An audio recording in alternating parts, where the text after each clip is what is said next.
तो hi friend, कैसे आप लोग। आइए शुरू करते हैं आज की क्लास। आज की क्लास जो होने वाली है सीटेट 2025 से संबंधित यहाँ पे सीडीपी के कुछ महत्वपूर्ण प्रश्न होने वाले हैं, जिसके अंतर्गत हम ये जानेंगे कि पिछले वर्षों में कितने प्रश्न जो हैं वो रिपीट श्रृंखला में आए हैं। तो उन सभी रिपीट प्रश्नों को इसमें शामिल किया गया है। कम से कम रिपीट जो हुए हैं 3 से 4 बार रिपीट प्रश्न हुए हैं, उनको ही केवल शामिल किया गया है। तो चलिए शुरू करते हैं आज के पहले प्रश्न से। लेकिन आगे बढ़ने से पहले बता दें कि जितने भी लोगों ने अभी तक हमारे चैनल को सब्सक्राइब नहीं किया तो सब्सक्राइब कर लीजिए, साथ ही बेल आइकन का बटन दबा लें ताकि लाइव आने पर आप लोगों के पास एक छोटा सा नोटिफिकेशन पहुंच जाए। तो शेयर कर दीजिएगा और शुरू करते हैं आज के पहले प्रश्न से। तो हर एक प्रश्न को आप लोग सोच समझ के उत्तर दीजिएगा और साथ में व्याख्या भी रखी गई है ताकि आपकी जितने भी डाउट हैं उसे क्लियर किया जा सके। तो पहला प्रश्न हमारा ये कह रहा है कि बच्चे के सीखने की प्रक्रिया को सबसे अधिक प्रभावी करने वाला कारक कौन सा है। तो पहला कह रहा है शिक्षक का अनुभव, दूसरा कह रहा है कि बच्चे की जिज्ञासा और रुचि, तीसरा कह रहा है कि पाठ्य पुस्तकों की गुणवत्ता, और यहाँ पे कह रहा है कि चौथा कक्षा में मौजूद संसाधन। देखिए सभी के सभी जो ऑप्शन है वो पॉजिटिव आपके लग रहे हैं, लेकिन यहाँ पे कह रहा है कि अधिक प्रभावशाली कारक कौन सा हो सकता है। तो यहाँ पे देखिए पहला कह रहा है शिक्षक का अनुभव। शिक्षक का अनुभव है सही, लेकिन यहाँ पे बच्चे की जिज्ञासा होनी चाहिए, रुचि होनी चाहिए उस विषय में, तभी वो क्या करेगा, सीखने में अपनी जिज्ञासा उत्पन्न करेगा। तो राइट आंसर यहाँ पे जितने भी लोगों का आया है यहाँ पे पहला, दूसरा ऑप्शन एकदम राइट होगा। आइए इसकी व्याख्या है उसको भी देख लेते हैं। व्याख्या के अंतर्गत ये बताया गया है कि बच्चे के सीखने की प्रक्रिया उसकी स्वाभाविक जिज्ञासा और रुचि सबसे महत्वपूर्ण भूमिका निभाती है। जब बच्चे किसी विषय में रुचि लेते हैं तो वे जल्दी सीख लेते हैं और जल्दी बेहतर करने की कोशिश करते हैं। तो ये था आपका व्याख्या। आइए आगे बढ़ते हैं सेकंड प्रश्न पे। सेकंड प्रश्न हमारा ये कह रहा है कि पियाजे के अनुसार पूर्व संक्रियात्मक अवस्था प्री ऑपरेशनल स्टेज में बच्चे की सोच कैसी होती है। तो पहला कह रहा है तर्कसंगत, दूसरा कह रहा है कल्पनाशील और आत्म केंद्रित, दूसरा कह रहा है कि पूरी तरह परिपक्व होते हैं, और यहाँ पे चौथा कह रहा है कि विश्लेषणात्मक। देखिए यहाँ पे क्या कहा है कि विश्लेषणात्मक मतलब बांटने लगता है। तो यहाँ पे देखिए पूर्व संक्रियात्मक अवस्था की बात कर रहा है, जो कि यहाँ पे हमारा इंद्रजनित गामक अवस्था के बाद आता है। तो उसमें विश्लेषण बांटने की जैसी समस्याओं को पूरी तरह से वो सॉल्व नहीं कर पाता है, पूरी तरह परिपक्व नहीं होता है। ये जो होता है मिच्योर जब होता है, कब होता है, जब ये औपचारिक संक्रियात्मक अवस्था में आता है, मूर्त संक्रियात्मक अवस्था में। कल्पनाशील तो ये भी आपके राइट आंसर जाएगा, कल्पनाशील शक्ति। और यहाँ पे क्या होता है, आत्म केंद्रित ज़्यादा होता है। इसमें क्या होती है, वो ज़्यादा अपने ख्वाबों में खोए रहते हैं जो बाल्यावस्था में होते हैं। तो राइट आंसर यहाँ ऑप्शन नंबर यहाँ पे बी होगा। जितने भी लोगों ने ऑप्शन नंबर बी लगाया एकदम सही होगा। इसकी व्याख्या क्या है उसे भी देख लेते हैं। व्याख्या के अंतर्गत ये बताया गया है कि इस अवस्था को 2 से 7 वर्ष कहा जाता है, जिसमें बच्चे क्या करते हैं, तार्किक रूप से सोचने और सोचने समझने में सक्षम होते हैं, अधिकतर कल्पनाशील और आत्म केंद्रित हो जाते हैं। इसमें ये जो ऑप्शन था आपका, इसका जो उत्तर था वो 2 से 7 वर्ष के अंतर्गत आएगा। आत्म केंद्रित में कल्पनाशील होता है बालक। नेक्स्ट प्रश्न पे आगे बढ़ते हैं। नेक्स्ट प्रश्न हमारे यहाँ पे स्किनर से संबंधित है। करा कि स्किनर के संचालनीय अनुबंधन सिद्धांत के अनुसार सीखने का प्रमुख माध्यम कौन सा है। ठीक है, तो पहला करा कि अनुकरण, दूसरा करा परीक्षण और त्रुटि, तीसरा करा पुरस्कार और दंड, और चौथा करा कि आत्मनिरीक्षण। तो तीसरे का राइट आंसर यहाँ पे किसके साथ जाएगा। अगर हम तीसरे की बात किया जाए तो ये जो जाएगा आपका पुरस्कार और दंड। याद रखिएगा, स्किनर के संचालनीय अनुबंधन सिद्धांत के सीखने के प्रमुख माध्यम क्या है, पुरस्कार दीजिए और यहाँ पे दंड, ये इसके अंतर्गत आता है। इसकी व्याख्या क्या है आइए देख लेते हैं। व्याख्या के अंतर्गत क्या बताया गया है।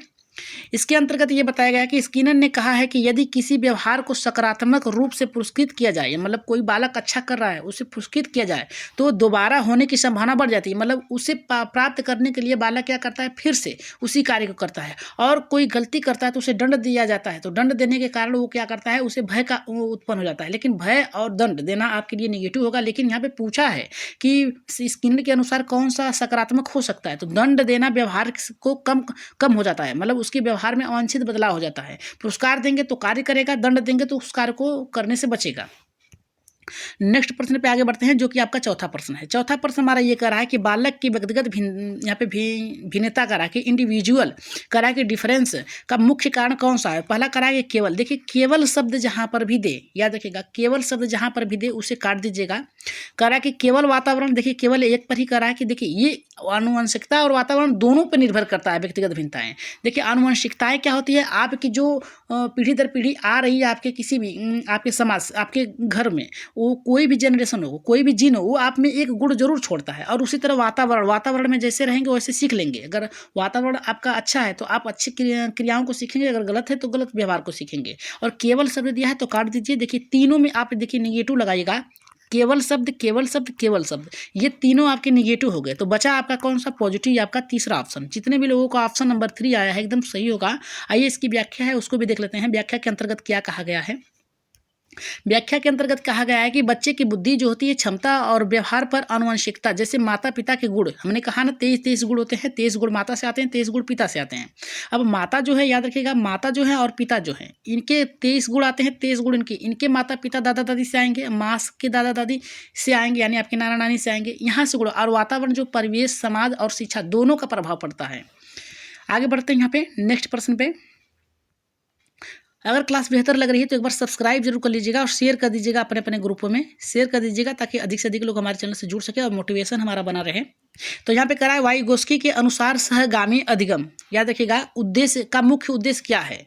कोलैबोरेशन लर्निंग की बात कर रहा है यहाँ पे। पहला करा है कि आत्म अध्ययन को बढ़ावा देना, दूसरा करा है कि समूह में कार्य करके सीखना, और यहाँ पे तीसरा करा है व्यक्तिगत दक्षता यहाँ पे विकसित करना, और चौथा करा है कि शिक्षक केंद्रित शिक्षा प्रणाली को अपनाना। तो पांचवें का राइट आंसर यहाँ पे हमारा किसके आ जाएगा। देखिए यहाँ पे क्या है, वाइगोस्की जो है समूह सहभागिता की बात कर रहे हैं। यहाँ पे सहभागिता की अगर बात कर रहे हैं तो आपका इसमें आएगा समूह में कार्य करके सीखने की बात आएगी। यहीं पर सहभागिता दिया है, सहभागिता मतलब सभी का सहयोग, और यहाँ पे समूह में कार्य करने के सीखने के लिए करेंगे, तो राइट आंसर आपका आएगा ऑप्शन नंबर 2। जितने भी लोगों का ऑप्शन नंबर 2 आया एकदम करेक्ट होगा। इसकी व्याख्या भी देख लेते हैं क्या कहा गया है। यहाँ पे बताया गया है कि वाइगोस्की ने सामाजिक अधिगम सोशल लर्निंग पर जोर दिया है, मतलब बालक जो होता है समाज से अधिक सीखते हैं, यानी अपने बड़ों से ज़्यादा सीखते हैं, जिसमें बच्चे अपने सहपाठियों और शिक्षकों से सीखते हैं। यही आपके यहाँ पे वाइगोस्की से संबंधित होंगे। नेक्स्ट प्रश्न आपका क्या है, छठा प्रश्न देख लेते हैं, जो कि बहुत ही बेहतर है, और इसका आंसर आप लोग खुद देंगे कमेंट बॉक्स में और बताइएगा कि इसका आंसर क्या होगा। करा कि शिक्षा मनोविज्ञान का मुख्य उद्देश्य क्या है। पहला करा कि बच्चों में अनुशासन बनाए रखना, दूसरा करा है शिक्षकों को प्रशिक्षण देना, और तीसरा करा है शिक्षण और सीखने की प्रक्रिया को बेहतर बनाना, और चौथा करा है केवल, देखिए केवल शब्द दिया है तो इससे हम आपको आसान कर देते हैं, ये शब्द आपका गलत होगा। आपका बचा कौन सा, पहला बचा, दूसरा, तीसरा, इनमें से कौन सा आंसर सही होगा। शिक्षा मनोविज्ञान का मुख्य उद्देश्य क्या होता है, छात्रों के अनुशासन बनाए रखना, शिक्षकों को प्रशिक्षण देना, या फिर शिक्षण की सीखने की प्रक्रिया को बेहतर बनाना। इसमें से आप लोग कहाँ देंगे इसका आंसर, यहाँ पे कमेंट बॉक्स में देंगे इसका आंसर। ठीक, इसका उत्तर कमेंट बॉक्स में दीजिएगा कि ऑप्शन पहला सही होगा, दूसरा, तीसरा या फिर चौथा। आगे बढ़ते हैं यहाँ पे सातवें प्रश्न पे।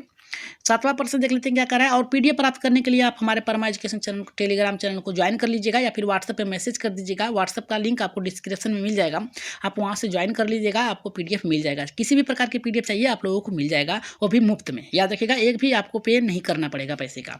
तो यहाँ पे कह रहा है सातवां प्रश्न कह रहा है कि बालक की सृजनात्मकता यानी क्रिएटिविटी को बढ़ावा देने के लिए शिक्षक को क्या करना चाहिए। पहला कह रहा है कठोर अनुशासन लागू करना चाहिए, दूसरा कह रहा है कि केवल पाठ्य पुस्तक सीमित, देखिए केवल शब्द दिया है, काट दीजिएगा। इतना याद रखिएगा, आपकी प्रेजेंट ऑफ माइंड सीटेट में बहुत ही जरूरी है। आप देखते ही प्रश्नों को पहचान लीजिएगा कि क्या पूछा। अगर यहाँ पे सकारात्मक पूछा है तो आप नेगेटिव शब्द को तुरंत काटिएगा। बच्चों को नए विचारों और प्रयोगों के लिए प्रेरित करने के लिए बात कर रहा है।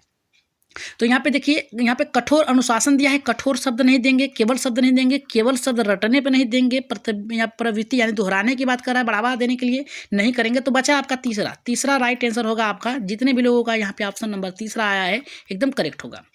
इसकी व्याख्या क्या है उसको देख लेते हैं। व्याख्या के अंतर्गत बताया गया है रचनात्मक को बढ़ाने के लिए शिक्षक को बच्चों को स्वतंत्र रूप से सोचने और नए विचारों को काम करने के लिए प्रेरित करना चाहिए। एकदम सही है। जितने अच्छे से बालक सीखेंगे, उसमें रुचि लेंगे, उतने अच्छे से वो क्या करेंगे, किसी भी कार्य को करने में सक्षम होंगे। आगे बढ़ रहे हैं आठवें प्रश्न पे। आठवां प्रश्न देखिए बहुत ही बेहतर है। कोहल वर्ग के नैतिक विकास सिद्धांत से परंपरागत स्तर कह रहा है कि कन्वर्नेशनल लेवल में नैतिकता किस पर आधारित होती है। तो पहला करा है व्यक्तिगत लाभ, दूसरा सामाजिक मापदंड और कानूनों का पालन करना, तीसरा करा है हमारा यहाँ पे व्यक्तिगत स्वतंत्रता, और यहाँ पे चौथा करा है जैविक आवश्यकताएं। तो राइट आंसर यहाँ पे हमारा आठवें का किसके साथ जाएगा। अगर हम कोहल वर्ग के नैतिक विकास की बात करें तो ये जो आएगा सामाजिक मापदंडों और कानून। देखिए इसमें क्या होता है, बालक जो होता है अपने समाज में किस प्रकार से रहना, उसके अनुसार, उसकी रीतियों के अनुसार चलता है। क्या सही है क्या गलत है उसके अनुसार चलता है। हम क्या करेंगे तो हम बचेंगे, क्या नहीं करेंगे तो आपको सजा से बचना पड़ेगा। तो इससे आपके संबंधित होगा कोहल वर्ग के नैतिक विकास से। नैतिक का मतलब होता है आपके समाज में किस प्रकार से रहना, उससे उसके अनुरूप आपको ढलना पड़ेगा। आगे बढ़ रहे हैं, इसकी व्याख्या क्या है उसको देख लेते हैं।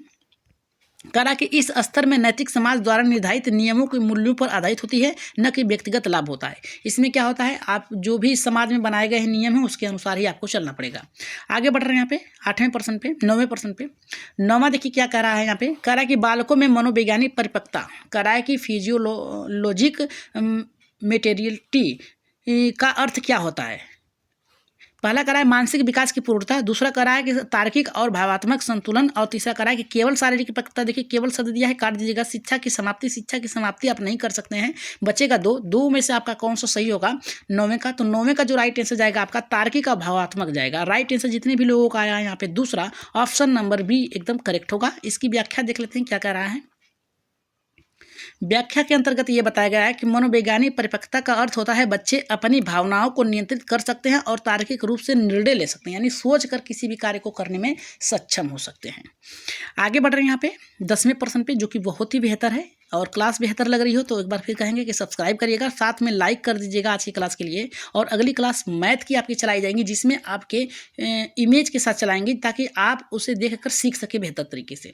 तो देखिए क्या कह रहा है हमारा यहाँ पे, ये हमारा कह रहा है कि शिक्षण की प्रभावशीलता किससे मापी जाती है। पहला करा है कि यहाँ पे परीक्षा के अंकों से, दूसरा करा है कि छात्रों की सीखने की दर और व्यवहार में बदलाव से, तीसरा करा है शिक्षक की योग्यता से, और चौथा करा है विद्यालय की प्रतिष्ठा से। तो राइट आंसर यहाँ पे 10वें का किसके साथ जाएगा? देखिए राइट आंसर आपका याद रखिएगा, कभी भी अगर आपको ऑप्शन समझ में नहीं आ रहा है तो प्रश्न में पूछे गए प्रश्नों के उत्तर के लिए आप ऑप्शन में सबसे बड़े ऑप्शन को चुनिएगा, आपका आंसर 100% सही होगा। तो ऑप्शन नंबर आपका बी एकदम सही होगा, करेक्ट होगा। इसकी क्या है व्याख्या, उसको भी देख लेते हैं। व्याख्या के अंतर्गत बताया गया कि एक अच्छा शिक्षक न केवल परीक्षा के अंकों पर बल्कि छात्रों के व्यवहार और सीखने की प्रक्रिया में सकारात्मक बदलाव लाता है। ये एकदम सही है। आगे बढ़ रहे हैं यहाँ पे नेक्स्ट प्रश्न पे, जो कि आपका 11वां है। तो पहला हमारा 11वां करा है कि कौन सा शिक्षण दृष्टिकोण समस्या समाधान प्रॉब्लम सोल्विंग कौशल को बढ़ावा देता है। देखिए प्रॉब्लम कौन सी है और उसे सॉल्व करने के लिए कौन सा कौशल बढ़ावा देता है। तो पहला यहाँ पे करा व्याख्यान विधि, दूसरा करा प्रश्नोत्तर विधि, तीसरा करा खोजपूर्ण शिक्षण यानी डिस्कवरी लर्निंग की बात कर रहा है, और यहाँ पे चौथा करा है केवल पाठ्य पुस्तक आधारित हो। केवल शब्द दिया है तो तुरंत काटिएगा, व्याख्यान दिया है तो तुरंत काटिएगा, क्योंकि व्याख्यान शब्द जो आता है 6 से 8 तक के बालकों के लिए आता है, लेकिन अभी ये प्रश्न आपका जो है ये आपका प्राइमरी के लिए है। तो ये प्रश्नोत्तर विधि भी नहीं होगा, राइट आंसर जाएगा खोजबीन। याद रखेगा खोजबीन, यानी ऑप्शन नंबर तीसरा एकदम करेक्ट होगा। जितने भी लोगों को ऑप्शन नंबर तीसरा एकदम सही होगा। इसके आधार पे इसकी व्याख्या क्या है देख लेते हैं। कह रहा है कि इस पद्धति में बच्चों को खुद समस्या को हल करने के लिए प्रेरित किया जाता है, जिससे उनका विश्लेषणात्मक और तार्किक कौशल बढ़ सकते हैं। यानी कौन सी चीज़ छोटी, कौन सी बड़ी है, कौन सी अच्छी है, कौन सी बुरी है, इसमें वो विश्लेषण कर सकें और तार्किक रूप से सोच सकें। आइए आगे बढ़ते हैं यहाँ पे 12वें प्रश्न पे। 12 का प्रश्न करा है कि बच्चा अपने अनुभवों से सीखता है, यह विचार किस शिक्षण सिद्धांत से संबंधित है। पहला करा है व्यवहारवाद, दूसरा करा है संज्ञानात्मक सिद्धांत, तीसरा करा है कि रचनात्मक वाद, और चौथा करा है कि समाजशास्त्री सिद्धांत। तो राइट आंसर यहाँ पे किसके साथ जाएगा, जल्दी से इसका कमेंट कर दीजिए। तो इसका राइट आंसर जाएगा आपका तीसरे के साथ जाएगा रचनावाद। कभी भी बालक जो होता है रचना, क्रिएटिविटी, तार्किक, ये सब जहाँ पे आए आपका सही होगा। इसकी व्याख्या क्या है देख लेते हैं। व्याख्या के अंतर्गत ये बताया गया है कि इस सिद्धांत के अनुसार बच्चे अपने पिछले अनुभव यानी जो भी सीखे हैं पहले, उससे नई चीज़ों की सीखने में मदद मिलती है और उसमें जोड़कर कुछ नया सीखते हैं। आगे बढ़ते हैं यहाँ पे नेक्स्ट प्रश्न पे। 13वां प्रश्न है। 13 का क्या कह रहा है हमारा, बाल विकास के अध्ययन की क्या आवश्यकता होती है। यानी बालक के अध्ययन करने का क्या है कि बालक किस प्रकार से सीख रहा है, इस पर अध्ययन करने की आवश्यकता क्या है। तो पहला करा है शिक्षण को प्रभावी बनाने के लिए, दूसरा करा है बच्चों के अनुशासन सिखाने के लिए। देखिए अनुशासन सीखना वो तो रह के समाज में सीख सकता है, ये तो गलत है। करा बच्चों की मानसिक दक्षता को सीमित मतलब रोकने की बात कर रहा है, ये तो पहले ही गलत भाई। केवल पाठ्य पुस्तक पर आधारित हो, ये भी गलत है। राइट आंसर जाएगा आपका पहले के साथ जाएगा शिक्षण को प्रभावी तरीके से बनाने के लिए कि बालक किस प्रकार से सीख सकता है, रचनात्मक तरीके से सीखने के लिए क्या करना चाहिए और जिज्ञासा ले इसके लिए क्या करना चाहिए। इसके आधार पर हम कह सकते हैं कि इसका राइट आंसर पहले के साथ जाएगा। आगे बढ़ते हैं इसकी व्याख्या के बारे में। बाल विकास को समझने के लिए शिक्षक को बच्चों की आवश्यकताओं को, रुचियों को अनुसार शिक्षण पद्धतियों को अपनाना चाहिए। आगे बढ़ते हैं यहाँ पे नेक्स्ट प्रश्न है आपका 14 का। 14 का कह रहा है हमारा यहाँ पे स्वतंत्र खोज परक अधिगम, कह रहा है कि सेल्फ डिस्कवरी लर्निंग किस शिक्षण विधि से संबंधित है। पहला कह रहा है कि पारस्परिक व्याख्यान विधि, दूसरा कह रहा है व्यवहारवादी अधिगम, तीसरा कह रहा है खोज परक, कह रहा है कि यहाँ पे कह रहा है कि इंक्लूरी बेस्ड लर्निंग, और यहाँ पे चौथा कह रहा है कि मौखिक शिक्षण। तो राइट आंसर यहाँ पे किसके साथ जाएगा 14 का, तो ये तो जाएगा खोज परक के साथ जाएगा, तर्कपूर्ण के साथ जाएगा। याद रखिएगा राइट आंसर जितने भी लोगों का आया है तीसरा एकदम करेक्ट होगा। व्याख्या क्या है उसको भी देख लेते हैं। व्याख्या के अंतर्गत बताया गया है कि इसमें छात्र खुद नई जानकारी खोजने और समस्याओं को समाधान करने में सक्रिय होते हैं। सही बात है।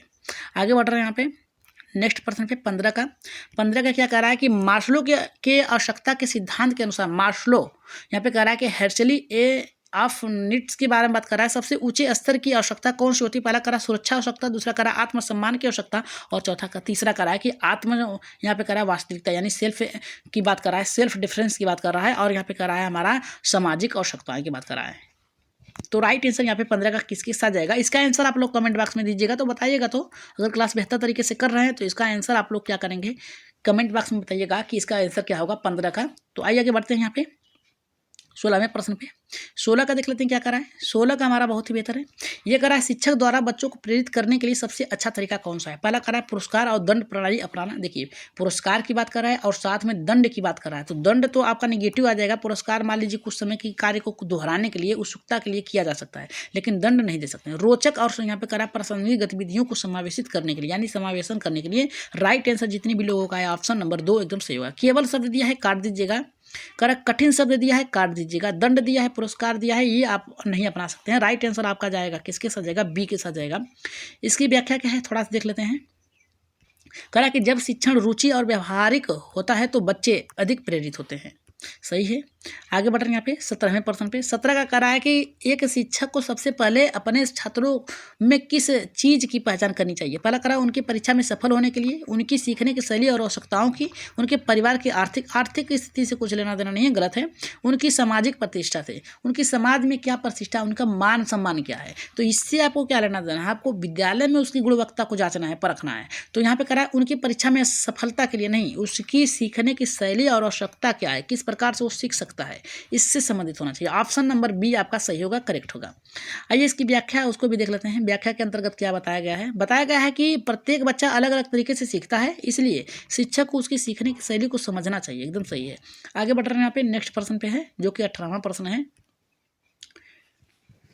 कह रहा है कि बालकों में भाषा विकास के संवाद का मतलब होता है इंटरेक्शन यानी आदान प्रदान के लिए क्या भूमिका होती है? तो पहला करा है कि यह भाषा सीखने की प्रक्रिया को तेज करती है। दूसरा करा ये केवल वयस्कों के लिए होती है, गलत है। करा ये भाषा सीखने में भूमिका नहीं निभाती है, एकदम निभाती है। करा कि यह केवल शब्द दिया है। राइट आंसर आपका ऑप्शन नंबर 1 के साथ जाएगा 18 का। जितने भी लोगों ने पहला ऑप्शन सुना है एकदम सही होगा। इसकी व्याख्या क्या है देख लेते हैं। व्याख्या के अंतर्गत बताया गया कि बच्चे के अधिक संवाद करने से उसकी भाषा और यहाँ पे संचार कौशल में सुधार होता है। सही है। आगे बढ़ते हैं यहाँ पे 19वें प्रश्न पे। 19 का देख लेते हैं क्या कर रहा है। 19 के करा के सतत और व्यापक मूल्यांकन यानी CCE का मुख्य उद्देश्य क्या है? सतत मतलब होता है लगातार मूल्यांकन, व्यापक मतलब होता है लगातार के उपरांत। मतलब क्या कर रहा है, अगर आप कोई पुस्तक पढ़ा रहे हैं, याद रखिएगा पुस्तक में आप गांधी जी को पढ़ा रहे हैं, तो गांधी जी का जैसे ही टॉपिक्स खत्म होगा आप क्या करेंगे, प्रश्न पूछ देंगे। तो ये होगा सतत यानी पढ़ाते समय ही कर देंगे। लेकिन जब पूरा बुक आपका खत्म हो जाएगा, आप उसके बाद आप लेंगे उसका टेस्ट, तो वो होगा आपका व्यापक। जैसे हम कह सकते हैं छमाही होता है लेकिन एक सालाना होता है, तिमाही छमाही ये जो होता है आप लगातार लेते रहिए। लेकिन जब आपका एग्जाम आता है, मेन एग्जाम, वो होता है आपका व्यापक। आइए इसकी व्याख्या क्या है उसको देख लेते हैं। व्यापक आपको समझ में आ गया होगा कि सतत के बाद होता है। करा कि CCE का मुख्य उद्देश्य केवल परीक्षा में अंकों पर ध्यान न देकर बच्चों की समग्र विकास के मूल्यांकन पर होता है। आगे बढ़ते हैं यहाँ पे 20वें प्रश्न पे। कह रहा है कि शिक्षण की बाल केंद्रित दृष्टिकोण चाइल्ड कह रहा है कि यहाँ पर कह रहा है कि सेंटरेड अप्रोच का महत्व क्या होता है? पहला कह रहा है कि अप्रोच का मतलब क्या होता है, ये बच्चों की सक्रिय रूप से सीखने में मदद करता है। दूसरा कह रहा है ये केवल दिया है उच्च कक्षाओं के लिए उपयोगी होता है, गलत है। यह शिक्षकों की भूमिका को सीमित कर देता है, नहीं, सीमित नहीं करता है, रोकता नहीं है। कह रहा है ये केवल दिया है, गलत है। इसका राइट आंसर आपका पहले के साथ जाएगा। जितने भी लोगों का पहला ऑप्शन आया एकदम सही होगा। आज की क्लास का ये व्याख्या लास्ट है, चलिए देख लेते हैं। कह रहा है कि इस दृष्टिकोण से बच्चे स्वयं सीखने की क्रिया में सक्रिय भागीदारिता होते हैं और जिससे अधिक प्रभावी रूप से सीख सकते हैं। तो ये थी आज की क्लास आपकी। तो आज की क्लास आप लोगों को कैसी लगी एक बार बेहतर तरीके से आप लोग कमेंट करिएगा, और जितने भी प्रश्न आप लोगों से पूछे गए हैं उसका आंसर आप लोग कमेंट बॉक्स में जरूर बताइएगा कि आज की क्लास आप लोगों को कैसी लगी, कमेंट बॉक्स में जरूर बताइएगा। तो चलिए आज के लिए इतना ही, धन्यवाद। लेकिन आगे बढ़ने से पहले यही कहेंगे, जाने से पहले, कि आप लोग सब्सक्राइब जरूर करिएगा और साथ में लाइक कर दीजिएगा चैनल को और शेयर भी कर दीजिएगा अपने अपने ग्रुपों में। और PDF प्राप्त करने के लिए परमा एजुकेशन टेलीग्राम चैनल को ज्वाइन करिएगा, वहाँ पे आप लोगों को मिल जाएगी। तो आज आप लोगों ने पढ़ा वाइगोस की, जीन पियाजे, कोहलबर्ग, संपूर्ण मैराथन क्लास के अंतर्गत इतना रखा गया है, जो कि प्रश्न आपके 3 से 4 बार रिपीट हुए हैं हर वर्ष, उन्हीं को यहाँ पे शामिल किया गया है। तो आज के लिए इतना ही, धन्यवाद।